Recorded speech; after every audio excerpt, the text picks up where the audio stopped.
네, 저는 오늘 정말 하나님을 사랑한다면, 정말 하나님을 사랑한다면 이라는 제목으로 주의 말씀을 증거합니다. 제가 아내와 연애하던 시절의 이야기입니다. 당시 여자친구였던 제 아내의 차량에 이 캘리그라피로 예쁘게 쓰여진 그러한 말씀이 있었습니다. 제가 지나가는 말로 내 차에도 저런 거 있었으면 좋겠다 라고 농담 섞인 이야기로 했는데 제 아내가 제 말을 기억했는지 저에게 나중에 이렇게 물었습니다. 참고로 저희 아내는 포항 사람입니다. 오빠야가 좋아하는 말씀이 뭔데? 제가 잘 했는지는 모르겠지만 이렇게 이야기했습니다. 그래서 제가 가장 좋아하는 그런 말씀을 이야기해 주었고, 얼마 후에 아내가 정성스럽게 또 글씨로 예쁘게 써서 저에게 그 말씀 카드를 만들어 주었습니다. 그 카드에 적힌 말씀이 바로 오늘 우리가 함께 읽었던 본문 말씀에 해당이 됩니다. 내 마음을 다하고 목숨을 다하고 뜻을 다하여 주 너의 하나님을 사랑하라. 하나님을 사랑하라. 내 이웃을 내 이웃과 같이 사랑하라. 이 말씀이었습니다. 저는 말씀 카드를 차 안에 걸어두고 한동안 가지고 다녔습니다. 운전을 시작하기 전후로 그 말씀을 바라볼 때마다, 또한 묵상할 때마다 행복한 마음이 들었습니다. 제가 가장 좋아하는 말씀일 뿐만 아니라 제 삶의 또 신앙의 중심이 되는 그러한 말씀이었고, 또 제가 사랑하는 여자친구가 써준 말씀 구절이었기 때문에 그 말씀이 더 와닿았습니다. 그런데 시간이 지나서 이 말씀을 묵상하는 가운데 마음 한구석에 불편함이 생기게 되었습니다. 하나님을 사랑하라 라는 이 말씀은 제게 당연한 말씀이었고, 하나님을 사랑한다는 그 마음을 단 한 번도 의심해 본 적 없기 때문입니다. 그런데 이상하게도 바로 이어지는 내 이웃을 내 자신과 같이 사랑하라 라는 이 말씀 앞에서는 저의 마음이 상당히 불편했습니다. 분명히 순종해야 되는 말씀인데 막상 말씀을 통하여서 제 삶을 비추어 보았을 때 이것을 실천하기 너무나도 어렵고 무거운 말씀이었기 때문입니다. 여러분, 왜냐하면 이웃사랑은 단순히 좋은 마음을 가지라는 그러한 말씀이 아니었기 때문입니다. 나와 마음이 잘 맞고 나에게 잘해주는 사람뿐만이 아니라 나를 서운하게 한 사람, 또한 나에게 상처를 준 사람, 또한 나와 생각이 다르고 나와 관계가 불편한 사람까지도 사랑하라라는 말씀이기 때문입니다. 저는 그 말씀 앞에서 비로소 깨닫게 되었습니다. 하나님을 사랑한다고 고백하는 제 신앙과 실제 삶 속에서 이웃을 사랑하며 살아가는 모습 사이에는 생각보다 너무나도 큰 간격이 있다라는 것이죠. 예수님께서는 하나님 사랑과 이웃 사랑을 하나로 말씀해 주셨지만 정작 저의 삶 가운데는 그 두 사랑이 아직 하나로 이어지지 못하고 있었기 때문입니다. 그런데 오늘 예수님께서는 그 벌어진 간격을 그냥 내버려 두지 않으시는 것을 보게 됩니다. 하나님 사랑과 이웃 사랑을 하나로 묶어주시면서 하나님을 향한 사랑은 결국 우리의 삶 속에서 이웃을 향한 사랑으로 나아가야 한다라고 분명히 말씀하고 있기 때문입니다. 다시 말하면 하나님을 사랑한다는 우리의 고백은 이웃을 대하는 우리의 태도와 관계 속에서 말씀을 통하여서 점검되어져야 한다라는 것이죠. 그래서 오늘 우리가 붙들어야 할 말씀의 중심은 분명합니다. 하나님을 사랑한다고 하면서 우리의 이웃을 사랑하지 않는다면 하나님을 향한 우리의 사랑은 말씀 앞에서 다시 돌아보아야 한다라는 것이죠. 우리가 정말 하나님을 사랑한다면 이웃을 내 자신과 같이 사랑해야 할 줄로 믿습니다. 이것은 어느 한 사람을 겨냥하는 말씀이 아닙니다.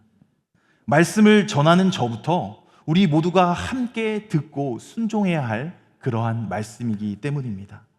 오늘 말씀을 통하여서 하나님을 사랑한다고 고백하는 저와 여러분의 신앙이 가정과 교회와 또한 이웃과 우리의 모든 관계 가운데서 사랑의 열매로 나타나는 그러한 은혜가 있기를 간절히 축원합니다.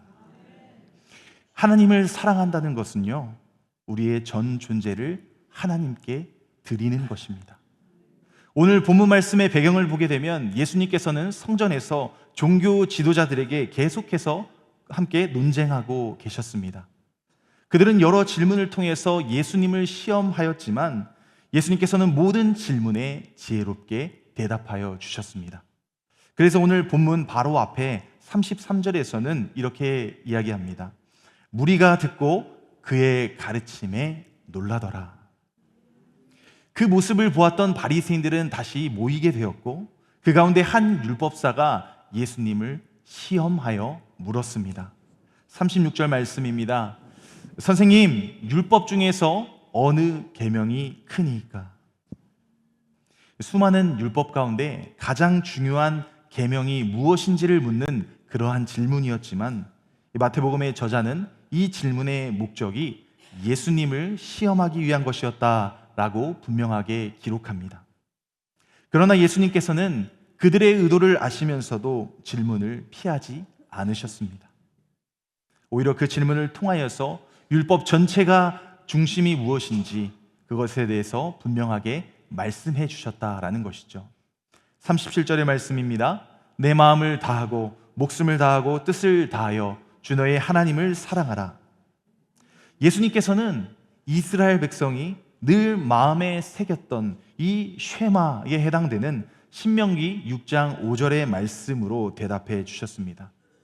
같은 사건을 기록하고 있는 마가복음 12장 29절에서 30절에는 하나님이 유일한 주이심을 먼저 선포하고 마음과 목숨과 또 뜻뿐만 아니라 힘을 다하여 하나님을 사랑하라 라고 기록합니다. 여기서 마음과 목숨과 뜻과 힘을 다한다는 것은 우리의 생각과 우리의 감정과 생명력과 또한 모든 능력을 포함하여서 우리의 전 존재로 우리를 전 인격적으로 하나님을 사랑하라는 의미인 것이죠. 우리의 전 존재로 하나님을 사랑한다는 것은 하나님을 내 삶의 가장 높은 자리에 우선순위에 모시는 것입니다. 내 생각보다 하나님의 말씀을 높이고 내 계획보다 하나님의 뜻을 먼저 구하며 내 삶의 모든 영역을 하나님의 다스림과 하나님의 통치 아래 두는 것입니다.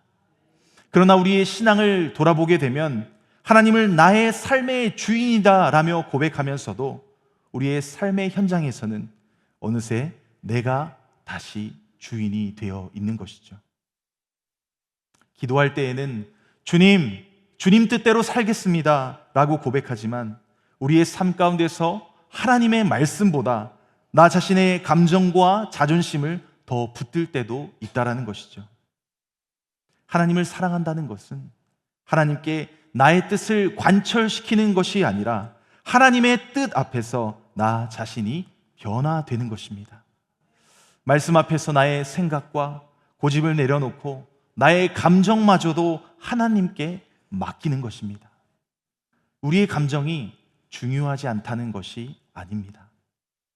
내 감정이 하나님의 말씀보다 더 우선시 되어서는 안 된다라는 것이죠.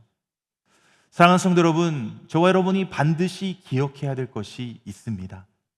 하나님께서 우리에게 전 존재로 하나님을 사랑하라고 말씀하시기 전에 우리 하나님께서 저와 여러분을, 우리를 먼저 사랑해 주셨다는 사실이죠. 예수님께서는 마태복음 20장 28절 말씀을 통하여서 자신의 목숨을 많은 사람의 대속물로 주기 위해서 이 땅 가운데 오셨다라고 기록하고 있습니다. 예수님께서 먼저 우리에게 오셨고 우리를 구원하시기 위하여서 자신의 생명을 내어 주셨습니다. 그러므로 하나님을 사랑하라 라는 이 말씀은 하나님께 사랑받기 위한 조건이 아니라 먼저 사랑받은 자로서 드리는 믿음의 고백, 믿음의 응답인 것입니다. 우리가 십자가의 은혜를 깊이 깨달을수록 하나님을 사랑하게 되고 또 그 사랑을 우리가 알아갈수록 우리의 삶도 주님께 드려지게 되는 것입니다. 그리고 예수님께서는 하나님을 향한 이 사랑이 마음속의 고백으로만 끝나지 않게 하시는 것을 보게 됩니다. 우리의 시선을 바로 다음 계명인 이웃 사랑에게로 돌리시는 것이죠. 이웃사랑은 하나님 사랑의 열매입니다. 우리 함께 따라해 보실까요? 이웃사랑은 하나님 사랑의 열매입니다. 아멘. 여러분 그것을 믿으십니까? 네, 이웃사랑은 하나님 사랑의 열매라는 것이죠. 이 39절의 말씀에서는 예수님께서 이렇게 말씀하십니다. 둘째도 그와 같으니 내 이웃을 내 자신과 같이 사랑하라. 아멘. 여기서 중요한 포인트는 둘째도 그와 같으니 라는 표현이죠. 하나님 사랑이 첫째이고 이웃 사랑이 둘째이지만 예수님께서는 이 두 계명을 서로 분리된 것으로 말씀하지 않으셨다라는 사실입니다. 하나님 사랑이 뿌리라면 이웃 사랑은 그 뿌리에서 맺히는 열매와 같다라는 것이죠. 여러분 뿌리가 살아있는 나무에서 열매가 맺히는 것과 같이 하나님을 진심으로 사랑하는 신앙은 결국 이웃을 대하는 우리의 언어와 태도와 행동을 통해서 나타나게 된다는 것이죠. 하나님을 사랑한다고 하면서 이웃을 사랑하지 않는다면 우리는 진정으로 하나님을 사랑한다고 말하기 어려운 이유가 바로 여기에 있습니다. 예수님께서는 내 이웃을 내 자신과 같이 사랑하라 라고 말씀하셨습니다. 여러분, 우리는 누구나 우리 스스로를, 우리 자신을 사랑합니다. 우리가 아프면 치료를 받게 되죠. 또한 우리가 어려움을 당했을 때에 도움을 구하게 됩니다. 또한 우리가 실수했을 때에는 다른 사람이 나를 조금 더 이해하고 너그럽게 이해해 주기를 바라죠. 예수님께서는 바로 그 마음으로 우리 스스로를 사랑하고 돌보는 것과 같이 이웃을 사랑하라 라고 말씀해 주십니다. 내가 존중받기 원하는 만큼 다른 사람을 존중하고 내가 이해받기를 원하는 만큼 상대방의 입장을 이해하며 내가 은혜와 용서를 필요로 하는 만큼 다른 사람에게도 은혜와 화해의 자리를 내어주는, 바로 이것이 이웃을 나 자신과 같이 사랑하는 실제적인 모형인 것입니다. 그리고 우리의 가장 가까운 이웃은 어디에 있을까요? 바로 우리 가정 가운데 있습니다. 배우자가 나의 이웃이고 부모님과 자녀가 나의 이웃입니다. 여러분, 우리는 오히려 가까운 사람에게 상처를 줄 때가 더 많이 있는 것 같습니다. 밖에서는 부드럽고 또 친절하게 말하면서도 집에서는 쉽게 짜증을 내고 또 다른 사람의 이야기는 잘 들어주면서도 가족의 말은 가볍게 넘길 때가 있다라는 것이죠. 제 얘기를 하는 것입니다. 여러분, 저는 이 말씀을 준비하면서 아내에게 용서를 구했습니다. 내가 짜증내고 또 말을 예쁘게 하지 못해서 미안해, 내가 노력할게 라고 하면서 또 회개의 기도를 드렸습니다. 여러분, 하나님 사랑은 가장 가까운 관계에서부터 나타나야 한다는 것이죠.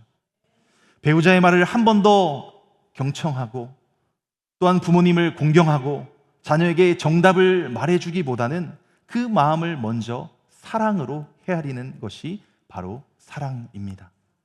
내가 잘못했을 때는 자존심을 내려놓고 미안해요, 내가 잘못했어요, 용서해 주세요 라고 말하는 것도 하나님께서 기뻐하시는 사랑입니다.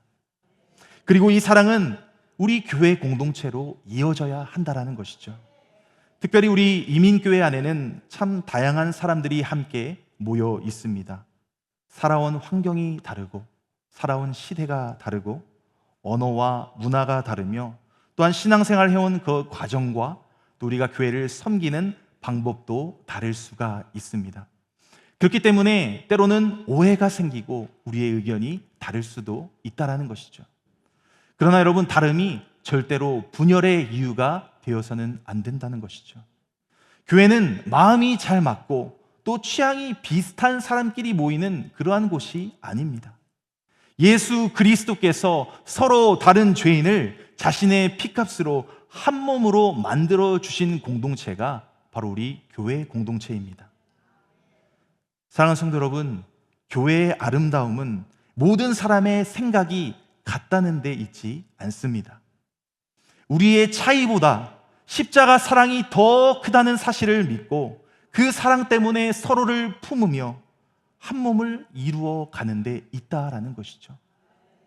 마가복음 12장 33절의 말씀에서 예수님의 말씀을 들은 서기관은 이렇게 고백합니다. 우리 다 함께 한 목소리로 읽겠습니다. 또 마음을 다하고 지혜를 다하고 힘을 다하여 하나님을 사랑하는 것과 또 이웃을 자기 자신과 같이 사랑하는 것이 전체로 드리는 모든 번제물과 기타 제물보다 나으니이다. 아멘.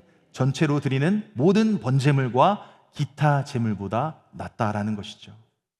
예수님께서는 서기관의 지혜로운 대답을 보시고 내가 하나님의 나라에서 멀지 않도다, 하나님의 나라와 가깝다라는 것을 이야기하고 계십니다. 여러분, 이 말씀은요, 예배가 섬김이 중요하지 않다라는 이야기가 아닙니다. 오히려 우리가 드리는 모든 예배와 우리의 헌신의 중심에 하나님 사랑과 이웃 사랑이 있어져야 한다라는 것이죠. 하나님께서는 우리 교회가 어떤 사역에, 우리가 교회에서 어떤 사역에 얼마나 헌신했는지 뿐만 아니라 그 사역으로 섬기면서 곁에 있는 사람을 어떻게 대하고 어떻게 사랑하고 계셨는지를 보고 계신다라는 것이죠. 여러분, 사랑은 어떠한 거창한 일에서만 나타나는 것이 아닙니다. 상대방의 말을 끝까지 경청하고 또 한쪽의 이야기만 듣고 사람을 판단하지 않으며 또한 확인되지 않은 말을 옮기지 아니하고 또한 내 잘못이 있다면 먼저 용서를 구하는 것, 바로 그것이 이웃 사랑이라는 것입니다. 사랑은 진리를 포기하는 것이 아니라 진리를 말하되 사람을 무너뜨리기 위한 것이 아니라 살리고 세우기 위해 말하라는 것이죠. 저에게도 이 말씀이 깊이 찔림을 받게 되었던 시간이 있었습니다. 어린 시절에 저희 아버지께서 어떤 한 분으로 인하여서 아내와 자녀들 앞에서 수모를 크게 당하신 적이 있었습니다.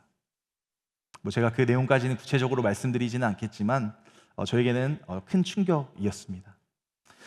아버지께서 너무나도 힘들어 하시는 그 모습을 지켜보면서 너무나도 가슴이 아팠고 분노가 치밀어 오르게 되었습니다. 어린 마음에 아버지를 힘들게 했던 그분을 미워하기 시작했습니다. 시간이 지나도 그분을 향한 분노와 화가 쉽게 가라앉지가 않았습니다. 어느 정도 시간이 지나서 제 어머니께서 저에게 이렇게 물으셨습니다. 세연아, 너 하나님 사랑하니? 저는 당연하다는 듯이 그런 걸 왜 물어보십니까? 당연히 하나님 제가 사랑하죠 라고 대답을 했습니다. 그러자 어머니께서 또다시 제게 질문을 하셨습니다. 너 예전에 아버지 힘들게 했던 그분 기억나니? 너 혹시 그분을 사랑해? 라고 제게 질문하시는 것이었습니다. 저는 분노하면서 아니요, 제가 그 사람을 어떻게 사랑합니까? 저는 그 사람을 절대 용서할 수 없습니다. 죽어도 용서할 수 없습니다 라고 어머니께 대답했습니다. 그러자 저희 어머니께서 이렇게 말씀해 주셨습니다. 하나님을 사랑한다는 것은 네가 좋아하는 사람만 사랑하는 게 아니야. 네가 미워하는 사람까지, 원수로 생각하는 사람까지 끝까지 사랑하는 것이, 그것이 사랑이야 라고 말씀해 주셨고, 그것이 바로 하나님께서 원하는 뜻이다 라고 이야기해 주셨습니다. 당시에는 제게 그 말씀이 쉽게 받아들여지지가 않았습니다.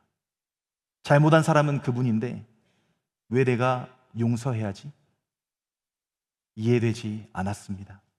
그분을 미워하는 것이 당연한 것처럼 여겨졌기 때문입니다.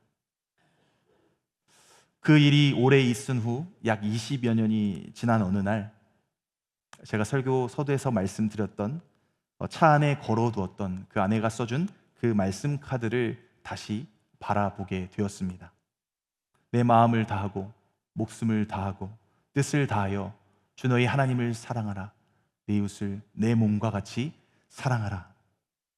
저는 그 말씀을 묵상한 순간 어린 시절 어머니께서 하셨던 그 대화 내용이 다시 떠오르게 되었고, 하나님께서 그 말씀으로 저를 다시 비춰주시기 시작했습니다.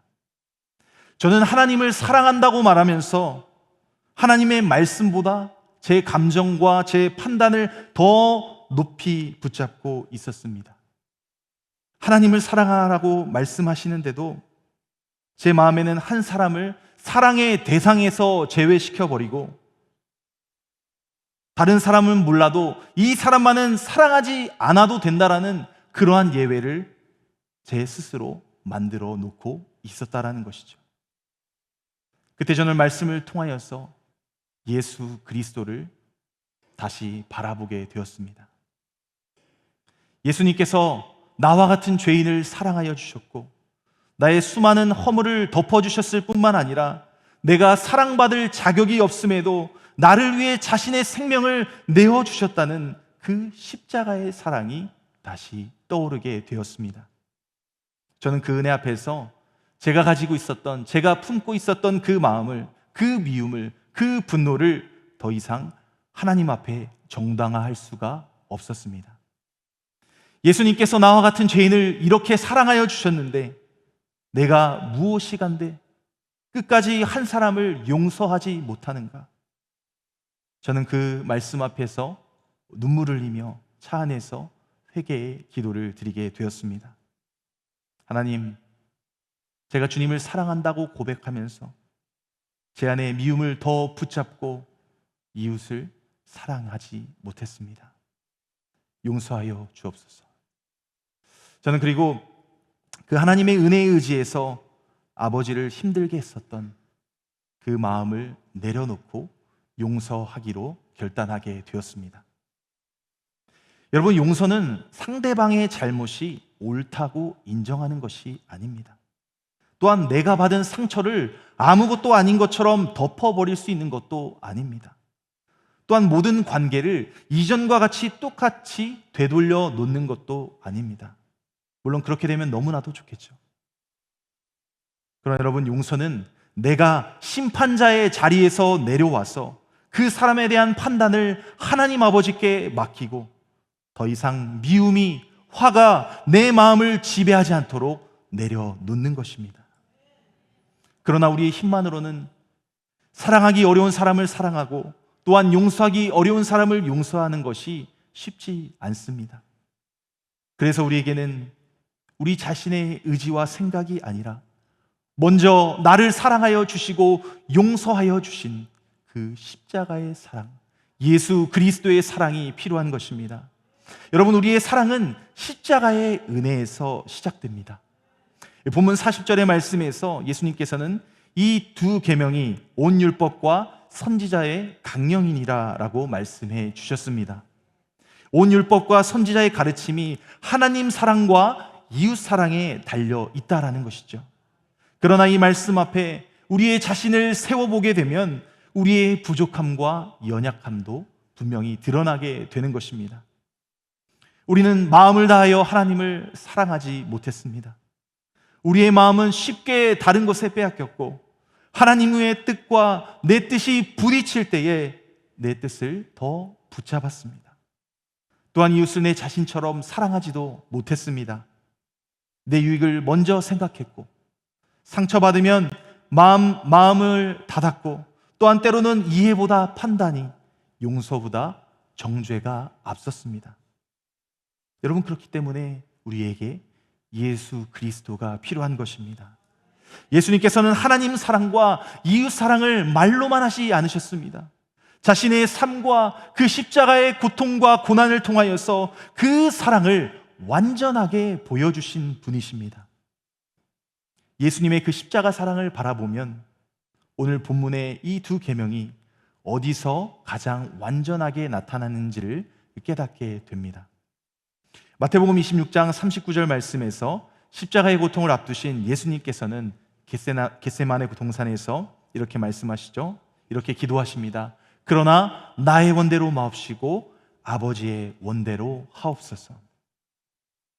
십자가의 고통과 그 고난을 앞두시고도 자신의 뜻보다 아버지의 뜻에 순종하셨고 또 죽기까지 순종하심으로 마음과 목숨과 뜻을 다하여서 하나님을 사랑하셨습니다.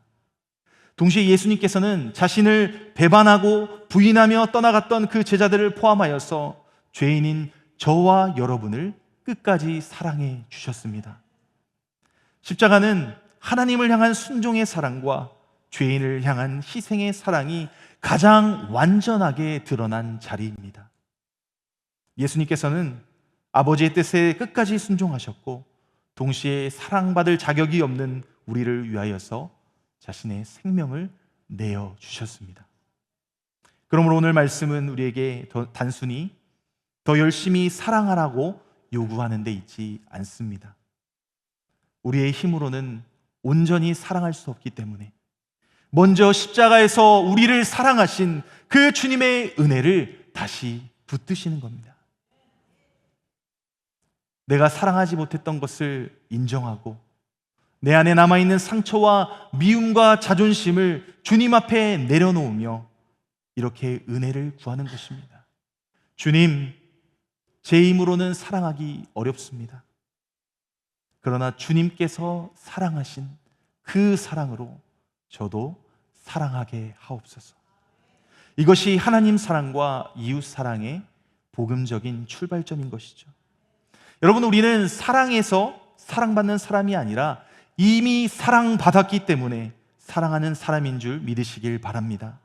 우리는 용서해서 구원받은 사람이 아니라 이미 큰 용서를 받았기 때문에 그 은혜로 용서하며 살아가는 사람들입니다.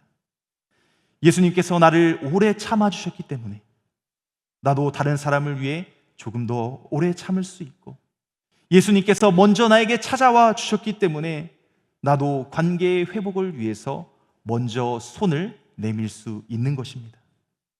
여러분, 우리의 사랑은 어떠한 타고난 성격이나 강한 의지에서 시작되는 것이 아니라 십자가에서 받은 그 은혜로부터 시작되는 줄 믿습니다.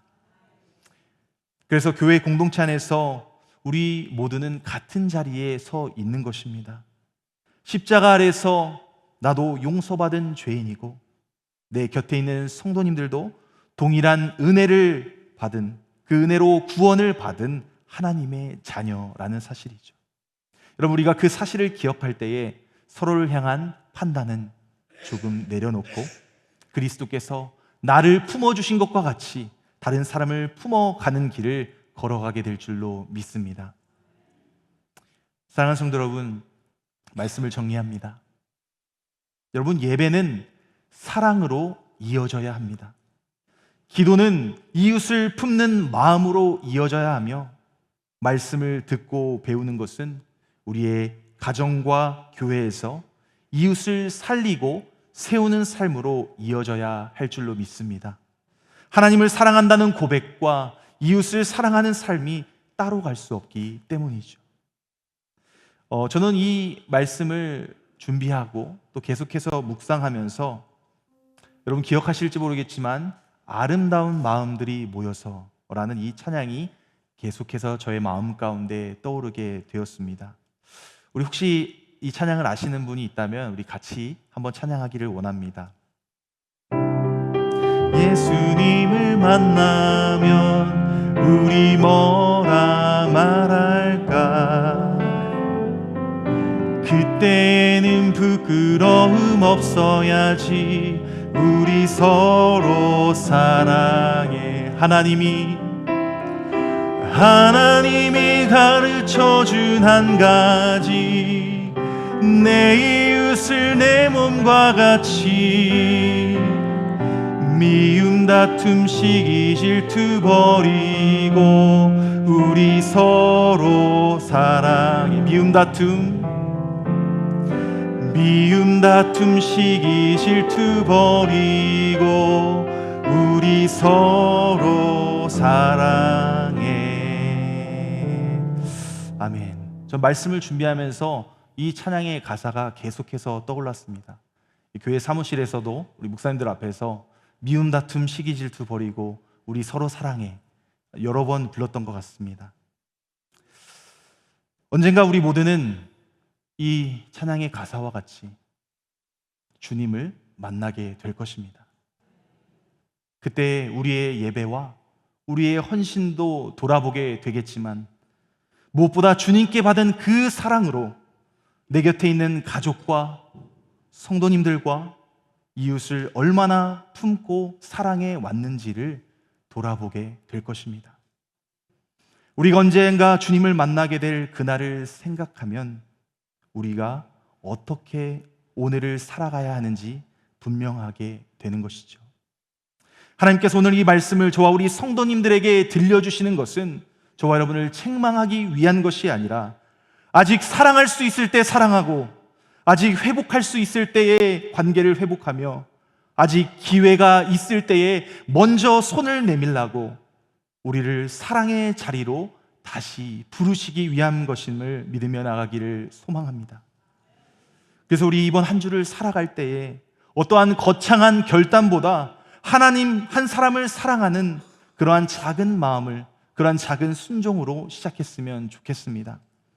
가장 가까운 가족에게 조금 더 따뜻하게 사랑의 언어로 말하고, 또한 마음이 멀어진 분이 있으시다면 그분에게 나아가기를 원합니다. 그분을 위하여서 기도하고 마음을 열어주시기를 원합니다.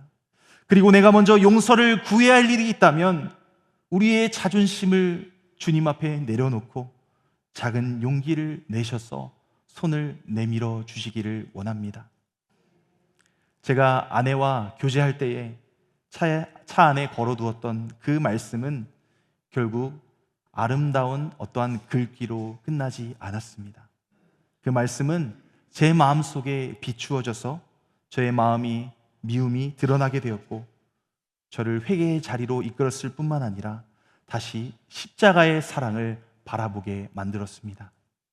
그리고 오늘도 동일한 이 하나님의 말씀이 저와 여러분 가운데 선포되어지고 있는 것이죠.